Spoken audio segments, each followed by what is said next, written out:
दोस्तों, RD coaching classes में आपका स्वागत है।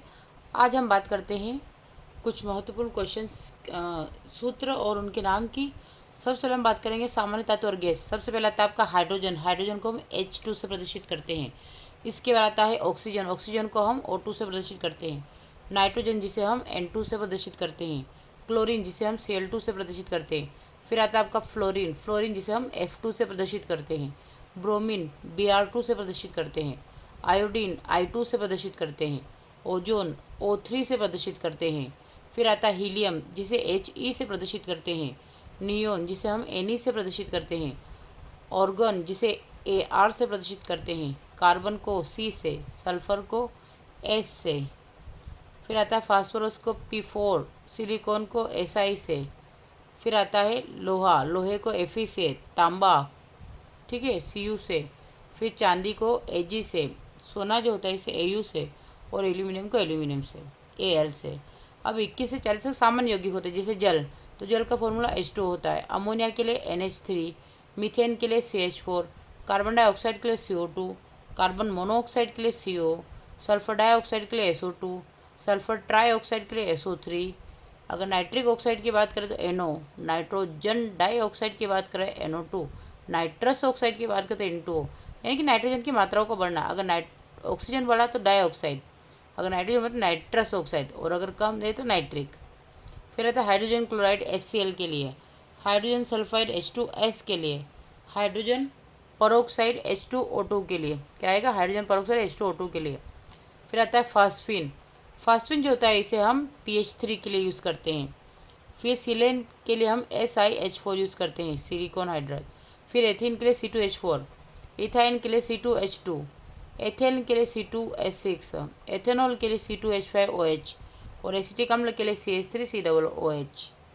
फिर आता है 41 से 60 सिर्फ अम्ल के लिए, तो हाइड्रोक्लोरिक अम्ल HCl होता है, सल्फ्यूरिक अम्ल H2SO4 होता है, नाइट्रिक अम्ल HNO3 होता है, कार्बोनिक अम्ल H2CO3 होता है।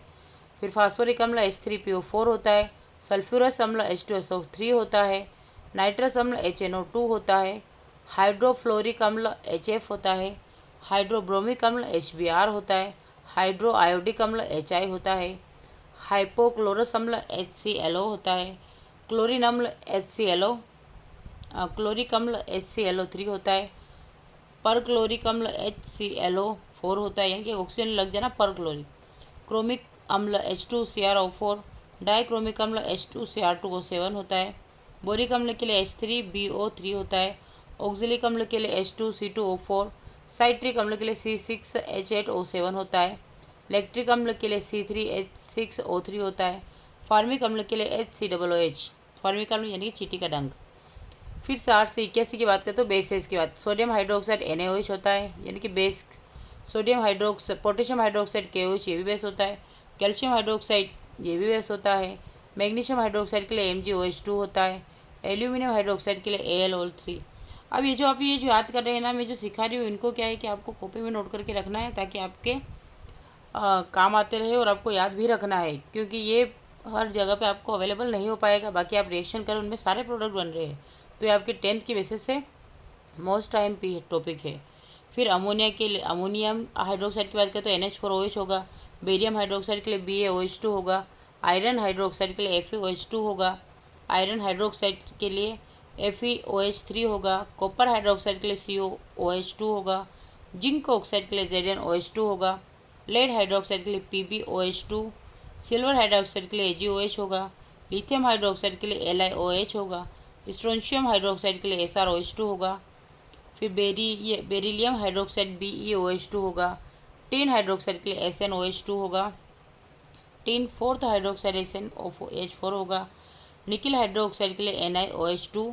कोबाल्ट सेकेंड हाइड्रोक्साइड के लिए COOH2 होगा।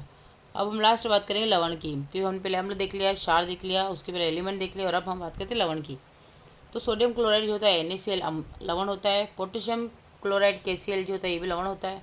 कैल्शियम क्लोराइड तो CaCl2, magnesium chloride MgCl2, aluminium chloride AlCl3, ammonium chloride NH4Cl, sodium carbonate Na2CO3 होता है।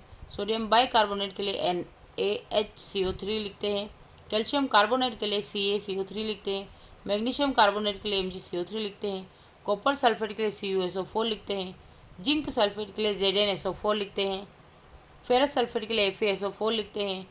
फेरिक सल्फेट के लिए Fe2SO4 लिखते हैं। सोडियम सल्फेट के लिए Na2SO4। पोटेशियम सल्फेट के लिए K2SO4।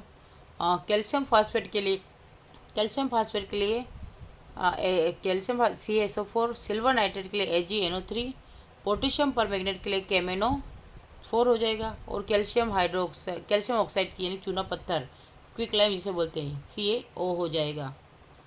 तो आज हमने लगभग 100 कंपाउंड के नाम, एसिड, बेस और एलिमेंट्स को देखे हैं और प्लस में उनके ऑक्सीडेशन नंबर वाले भी देखे थे। तो आप इसको अच्छे से कवर करें ताकि आपका 10th में किसी भी प्रकार की कोई भी रिएक्शन को लेकर प्रॉब्लम ना रहे। Thank you for watching.